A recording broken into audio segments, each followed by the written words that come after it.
পুলিচত চাকৰি দিয়াটো হয়তো ইমান বেছি সম্ভৱপৰ হৈ নুঠিলেও কিন্তু তাৰ আধাটো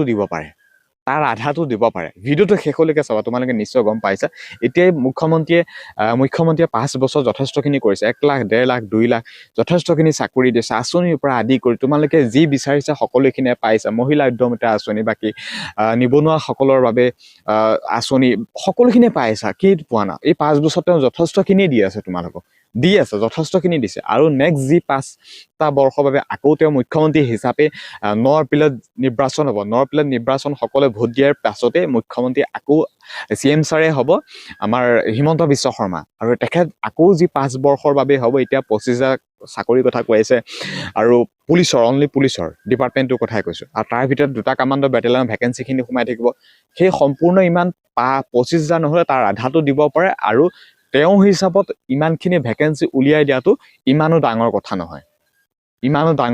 গতিকে এতিয়াই 5 বৰ্ষত যিখিনি হৈছে নেক্সট 5 বৰ্ষত যি আৰম্ভ হ'ব আৰু 5 ইয়াৰৰ কাৰণে আকৌ জানাই মুখ্যমন্ত্ৰী কাৰ্যকাল 5 বছৰ গতিকে সেই আকৌ তোমালোকে ডাবল হ'ব গতিকে এনেকুৱাই হ'ব আপডেটবোৰ মুঠতে এতিয়া পুৰা আপডেট হৈ গৈ থাকিব যথেষ্টখিনি হৈ আছে আৰু হ'ব খালি তোমালোকে ৱেইট কৰা আৰু বৰ্তমান ইণ্টাৰভিউক লৈ আপডেট এইটোৱে যে অক্টোবৰ নৱেম্বৰ মাহৰ পৰা এই বৰ্ষ ইণ্টাৰভিউ ষ্টাৰ্ট হৈ যাব যোৱা বৰ্ষৰ একে সেম ইণ্টাৰভিউ হ'ব আৰু লগতে ভেকেন্সি ইনক্ৰিজো হ'ব সেইটো চিন্তা কৰিব নালাগে আৰু ইণ্টাৰভিউ এই ইলেকশ্যনৰ পাছতে কিছু